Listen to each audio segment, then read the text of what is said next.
மிக சிறப்பா இருக்கா. தேர்தலுக்கு முன்னால் நடைபெறுகிற மாநாடு, அது டெல்டா மண்டலத்தில் நடைபெறுகிற மாநாடு மிக சிறப்பாக இருக்கு. கழகத்திற்கு மிகப்பெரிய வெற்றி கிடைக்கும். அந்த அப்படிப்பட்ட மாநாடு நாங்க 1.5 லட்சம் பேர் வருவாங்க எதிர்பார்க்கிறோம். 1.5 லட்சம் பேர்.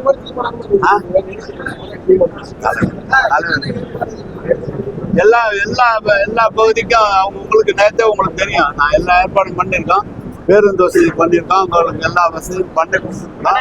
டெல்லியில வந்து 2ஆம் கட்ட விசாரணை வந்து சிபிஐ வந்து மேற்கொண்டிருக்காங்க. விஜய், அதை எப்படி பாக்குறீங்க? எல்லாம் பண்ணியிருக்கோம். மிக சிறப்பாக இருக்கேன் தம்பி. சிபிஐ விசாரணையா சொன்னாங்க. நாங்க கஷ்டப்பட்டு தயார் பண்றோம் தேர்தல் அறிக்கை. அவர் அப்படியே சொல்றாரு. அவரு ஆமா ஆமா பெண்ணெல்லாம் ஆணுங்கிறாரு. அப்புறம் என்ன சொல்றீங்க அவர்கிட்ட? நீங்க யாரும் நம்பலங்க. அவர் தேர்தல் அறிக்கை யாருன்னா நம்பல.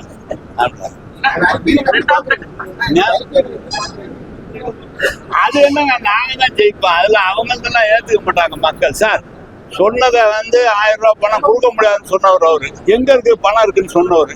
இப்ப அவரு 2000 ரூபாய் கொடுக்குறாங்கிறாரு. இவருக்கு எப்ப கேட்டா நாங்க திறமை ஆட்சி ஆளுவாங்கிறாரு. ஏற்கனவே 10 வருஷம் திறமை ஆண்டதுதான் அப்படி இருக்குது. இவரு நாங்க 1000 ரூபாய் கொடுத்தவர் பாரு, இப்ப வந்து 2000 ரூபாங்கிறாரு. பெண்ணுக்கு கொடுத்தா ஆணுக்கு கொடுக்குறாங்கிறாரு. இதுல ஏதாவது இருக்கா? இதுல ஒண்ணும் புதுமை இல்லையா? அதான் ரொம்ப நேரமா நீ ரொம்ப என்ன அது